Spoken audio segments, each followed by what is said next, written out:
હવે ગ્રામ્ય દેવ એવા બરમદેવે આમંત્રણ ના મળવાને કારણે આ કુવા નિર્માણના કાર્યમાં ખલેલ પહોંચાડવા માટે એક રાત્રે કુકડાનું સ્વરૂપ લીધું અને જ્યારે મધ્યરાત્રિ આ કુવા નિર્માણનું કાર્ય ચાલુ હતું ત્યારે એમણે બાંગ પુકારી.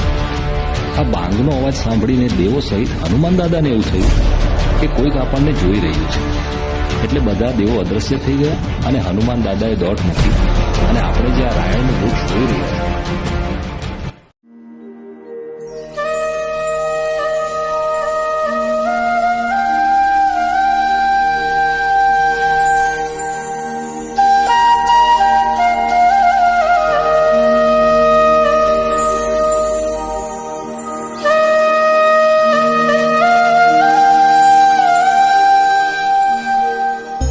જય બજરંગબલી. મિત્રો જાણો, આપણા જિલ્લા અંતર્ગત આજે આપણે આવી પહોંચ્યા છીએ વલસાડ જિલ્લાના ઉમરગામ તાલુકા ખાતે આવેલ કલગામ મંદિરમાં. આ મંદિર આશરે 450 વર્ષ જૂનું છે અને આ મંદિરની પ્રાગટ્ય કથા પણ એટલી જ રોચક છે. તો આવો જાણીએ આ મંદિરની પ્રાગટ્ય કથા વિશે.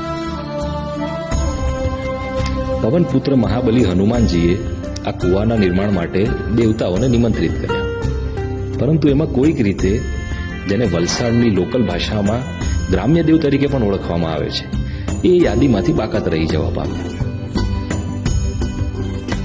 હવે ગ્રામ્ય દેવ એવા બરમદેવે આમંત્રણ ના મળવાને કારણે આ કુવા નિર્માણના કાર્યમાં ખલેલ પહોંચાડવા માટે એક રાત્રે કુકડાનું સ્વરૂપ લીધું અને જ્યારે મધ્યરાત્રિ આ કુવા નિર્માણનું કાર્ય ચાલુ હતું ત્યારે એમણે બાંગ પુકારી. આ બાંગનો અવાજ સાંભળીને દેવો સહિત હનુમાન દાદાને એવું થયું કે કોઈક આપણને જોઈ રહ્યું છે. એટલે બધા દેવો અદ્રશ્ય થઈ ગયા અને હનુમાન દાદાએ દોટ મૂકી અને આપણે જે આ રાયણનું વૃક્ષ જોઈ રહ્યા છીએ એની અંદર હનુમાન દાદા સમાઈ ગયા. હવે સવારે જ્યારે ગામ લોકોએ જોયું તો આ સ્થળે કૂવાનું નિર્માણ થયેલું હતું અને આપણે જોઈ શકીએ એમ આ કૂવાના નિર્માણમાં અડધે સુધી ક્યાંય સિમેન્ટનો ઉપયોગ નથી. હા, મંદિર ટ્રસ્ટે એની ઉપર થોડું પાકું બાંધકામ કર્યું છે ખરું. આપણે જે આ સિમેન્ટ વગર જોડાયેલા પીળાશ પડતા લંબચોરસ પથ્થરો જોઈ રહ્યા છીએ, એવું કહેવાય છે કે દેવતાઓએ ગોઠવેલા પથ્થરો છે. તો વાત હવે દાદાના મૂળ સ્થાનક એવા આ રાયણના વૃક્ષની, જેના લીધે આ હનુમાન દાદા રાયણીવાળા દાદા તરીકે પણ ઓળખાય છે.